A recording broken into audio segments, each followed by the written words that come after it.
For this video, we have dropped the drop items multiplier and the gatherable items multiplier back down to 1 to simulate a normal server and or a normal game. So let's get into the video. Alrighty, so today we are talking about Cryolinx. We have covered Elefhydrin Aqua, Menacing, Orsic, Pen King, Veilet, and we got 4 more left. As it reads, while fighting together, Dragon Pals drop more items when defeated. Now, unlike the past couple of videos, because I really couldn't find anything for them to really go after too much, we went ahead and skipped the star progression to go ahead and just do a 4-star and see what we get by going after Relaxosaurus and Dormantide Ignis. We'll be seeing how much high quality pal oil we'll be getting off of those in comparison to the Pen King, the Elefhydra Aqua, and Orsic, because those are the ones that also did Relaxosaurus and the Dormantides. And to be honest, I don't think that there's going to be any difference because we're just comparing 4-star to 4-star on the other ones that we did with the Pen King, the Elefhydra Aqua, and Orsic. Orsic gets more stuff from Water Pals, which is the Relaxosaurus. The Elefhydra Aqua and the Pen King get more stuff from Fire Pals. So that's where the Dormantide Ignis comes into play. So we'll compare those. We'll run our little test, do 20 a piece, and give it a count, and then we'll compare that to those in particular pals. We're also going to boost him up by a little bit, about 20%, by putting 2 of these Foxicles on, just to give him a little bit more damage. So he's at 1348. We didn't do anything else. We didn't put any souls into him or anything of that matter, because again, I'm not burning up time doing this. We'll feed him some food to give him another 20% boost, so he should be up at about 15 to 1800, something like that. We'll check it. Gave him some food with a 20% increase to attack. Now he's at 1618. So pretty decent with attack power. Defense is kind of meh right now. Health isn't too bad with 4698, so almost 4700, so not too bad. As far as base pal stuff, I mean, this is a 4-star, so his handiwork went up to 2, his lumbering went up to 3, and his cooling went up to 4. You could use him in the base. I don't see anything too wrong with that. He will probably concentrate on lumbering just as usual with manual labor and everything, kind of like the way that the Van Worm Crystal ends up focusing on transporting versus actually cooling. So wouldn't be a bad lumber, but I think that they're better options just because, I don't know, he probably wouldn't be too bad, but to upgrade him for that,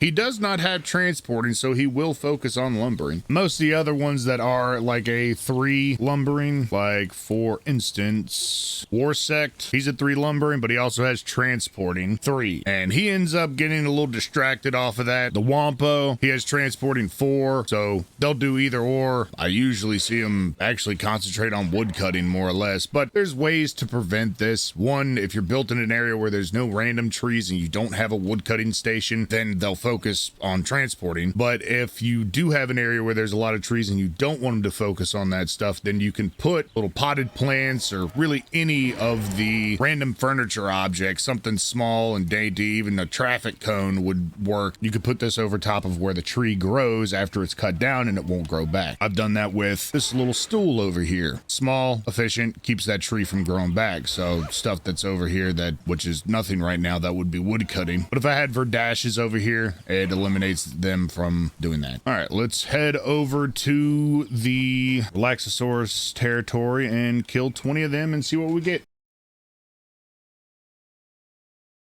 That's 20. How many did we get? We got 97. Let us drop this stuff off and we'll go check how many he gets from the Dormantide Ignis.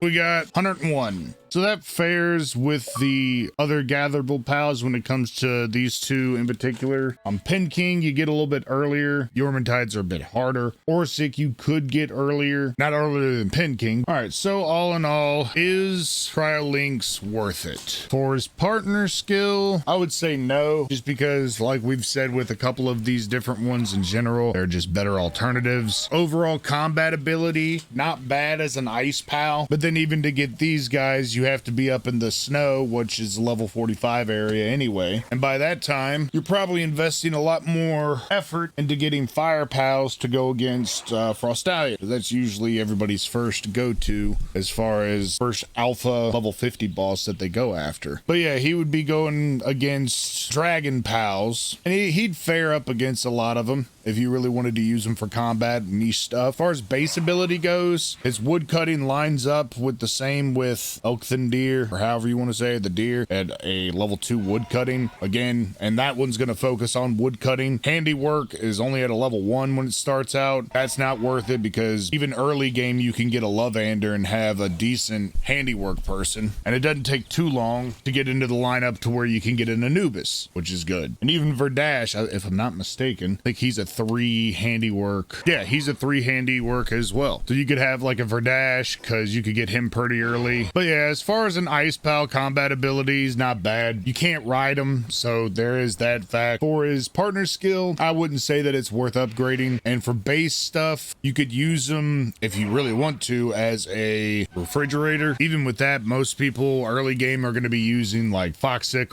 or Jolt Hog, Crystal, something to that degree, because they only have cooling on them. Easier to have them stay on task of just cooling the refrigerators. But yeah, final conclusion, I'd say no. Just because he's a later pal that you get. So for his partner skill, no, not at all. There's better alternatives to getting pal oil. As far as dragon pals in general, there's not very many that you need to farm anyway that do not have an alternative to farming. And just in high quality pal oil anyway, you're better off to get an Orsic early game. That way you can take and use him for pal fluid and pal oil off of the Relaxosaurus and the Gobfins. Even running a Valet for pal oil because you're getting the Doomud meat to make your stuff, but that's again later game by 42, I think is when you get the kitchen for the Doomud meat to make the Doomud chowder, which is a 50% increase to work speed. I would say not worth it. There are better alternatives and better ice pals for cooling. There are better pals for cutting trees and better pals for handiwork. The work stuff's out. Combat, not bad. He holds his own, but his partner skill just isn't worth the upgrade. Next up, we will be doing Phalaris, which I figured out how to pronounce that. You can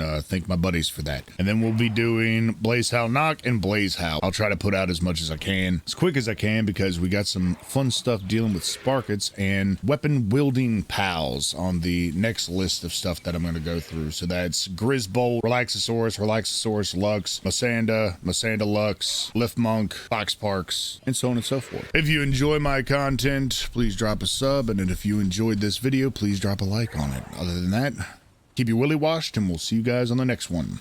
Peace out.